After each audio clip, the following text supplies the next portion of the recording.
ಇನ್ನು ಮುಂದಕ್ಕೆ real action Prajwal Revanna ಅವರ ಮೇಲೆ ಶುರುವಾಗುತ್ತೆ.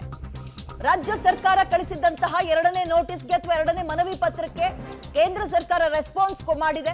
ರಾಜತಾಂತ್ರಿಕ ಪಾಸ್ಪೋರ್ಟ್ ರದ್ದತಿಗೆ SIT ಪತ್ರವನ್ನ ಬರೆದಿತ್ತು. ಕರ್ನಾಟಕ ಸರ್ಕಾರದಿಂದಲೂ ಕೇಂದ್ರಕ್ಕೆ 2 ಪತ್ರ ಹೋಗಿತ್ತು. ಈಗ ಅದಕ್ಕೆ ವಿದೇಶಾಂಗ ಸಚಿವಾಲಯ ಪಾಸ್ಪೋರ್ಟ್ ರದ್ದತಿ ಪ್ರಕ್ರಿಯೆಯನ್ನ ಆರಂಭ ಮಾಡಿದೆ. ರಾಜ್ಯದ ಮನವಿಯ ಬೆನ್ನಲ್ಲೇ ದಾಖಲೆಗಳ ಪರಿಶೀಲನೆಯನ್ನ ವಿದೇಶಾಂಗ ಇಲಾಖೆ ನಡೆಸ್ತಾ ಇದೆ. ಇದೆಲ್ಲವೂ ಆದ ನಂತರ ಪಾಸ್ಪೋರ್ಟ್ ರದ್ದತಿ ಆದ್ರೆ ಮುಂದಕ್ಕೆ ಏನು ಅನ್ನುವಂಥದ್ದು ಬಹಳ ಕುತೂಹಲ ಮೂಡಿಸ್ತಾ ಇದೆ. ಈಗ ಪಾಸ್ಪೋರ್ಟ್ ರದ್ದತಿ ಆಗ್ತಾ ಇದ್ದಂತೆ ಅವರೆಲ್ಲೂ ಉಳ್ಕೊಳಕ್ಕಾಗಲ್ಲ, ವಾಪಸ್ ಬಂದ್ಬಿಡ್ಬೇಕು. ಇದರ ಗಮನ ಇಲ್ಲ, ಇಲ್ಲಿ ಏನೇನು ಅಪ್ಡೇಟ್ ಆಗ್ತಾ ಇದೆ ಎಲ್ಲವೂ ಅವ್ರ ಗಮನಕ್ಕೆ ಹೋಗ್ತಾ ಇರುತ್ತೆ. ಯಾವ್ದು ಗಮನಕ್ಕೆ ಹೋಗ್ತಿರಲ್ಲ ಅಂತಲ್ಲ, ಮುಂದಕ್ಕೆ ಏನ್ ನಿರ್ಧಾರ ತಗೊಳ್ತಾರೆ ಹಾಗಾದ್ರೆ ಅವ್ರನ್ನ ವಾಪಸ್ ಕರೆತರುವಲ್ಲಿ ಎಲ್ಲಾ ರೀತಿಯ ಪ್ರಯತ್ನಗಳು ಆಗಿದೆ. ಅದೀಗ ಕೊನೆ ಕ್ಷಣದಲ್ಲಿ ಯಶಸ್ವಿಯಾದಂಗೆ ಕಾಣಿಸ್ತದೆ. ಹೆಚ್ಚಿನ ಡೀಟೇಲ್ಸ್ ನಮ್ಮ ಪ್ರತಿನಿಧಿ ಮುರಳಿ ನೀಡ್ತಾರೆ. ಮುರಳಿ ಸರ್, ಈಗ ಪಾಸ್ಪೋರ್ಟ್ ರದ್ದತಿ ಆಯ್ತು, ಮುಂದಕ್ಕೆ ಹೇಗೆ?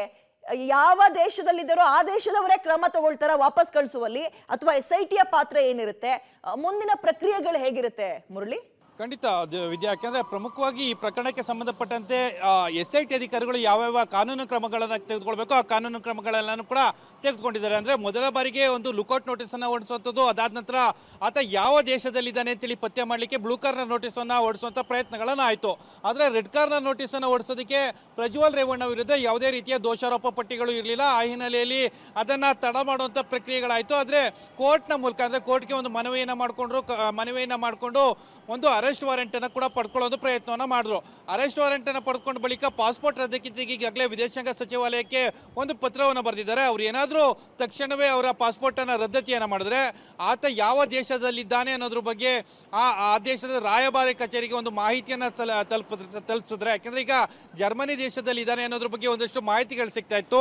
ಆ ಜರ್ಮನಿ ದೇಶದಿಂದ ಬೇರೆ ಆಸ್ಟ್ರಿಯಾಕ್ಕೆ ಹೋಗಿದ್ದಾನೆ ಅನ್ನೋದ್ರ ಬಗ್ಗೆ ಕೂಡ ಒಂದಷ್ಟು ಮಾಹಿತಿಗಳಿದ್ದಾವೆ. ಆ ಮಾಹಿತಿಗಳನ್ನ SIT ಅಧಿಕಾರಿಗಳು ಅಲ್ಲಿನ ರಾಯಭಾರಿ ಕಚೇರಿಗೆ ಮಾಹಿತಿಯನ್ನ ತಲುಪಿಸಿದ್ರೆ ತಕ್ಷಣವೇ ಅವರನ್ನ ಡಿಪೋರ್ಟ್ ಮಾಡುವಂತ ಒಂದು ಕೆಲಸಗಳನ್ನ ಮಾಡ್ತಾರೆ. ಅಂದ್ರೆ ಆತರನ್ನ ರಾಯಭಾರಿ ಕಚೇರಿಗೆ ತಂದು ಕೂರಿಸ್ಕೊಳ್ಳುವಂಥದ್ದು ಅರೆಸ್ಟ್ ಪ್ರಕ್ರಿಯೆಗಳನ್ನ ಇರ್ತಿರ್ತಾರೆ. ಅವರು ಅರೆಸ್ಟ್ ಮಾಡ್ಲಿಕ್ಕೆ ಸಾಧ್ಯ ಇಲ್ಲ, ರಾಯಭಾರಿ ಕಚೇರಿಗೆ ತಂದು ಕೂರಿಸ್ಕೊಳ್ತಾರೆ. ಅದಾದ ಬಳಿಕ SIT ಅಧಿಕಾರಿಗಳಿಗೆ ಮಾಹಿತಿಯನ್ನು ಕೊಟ್ಟು ಅವರನ್ನ ಭಾರತಕ್ಕೆ ಡಿಪೋರ್ಟ್ ಮಾಡೋ ಒಂದಷ್ಟು ಪ್ರಕ್ರಿಯೆಗಳನ್ನ ಮಾಡ್ತಾರೆ ಅನ್ನೋ ಮಾಹಿತಿಗಳು ಈಗ ಸಿಗ್ತಾ ಇರುವಂತದ್ದು. ವಿದ್ಯಾ, ವೆಲ್, ಥ್ಯಾಂಕ್ ಯು ಮುರಳಿ ತಮ್ಮ ಡೀಟೇಲ್ಸ್ಗೆ. ಜಾಲಿ ಮೂಡ್ ಅಲ್ಲಿರೋ ಪ್ರಜ್ವಲ್ಗೆ ಈಗ ರಿಯಲ್ ಆಟ ಶುರು. ಬಿಗ್ ಶಾಕ್, ಸಂಕಷ್ಟದ ಮೇಲೆ ಸಂಕಷ್ಟ.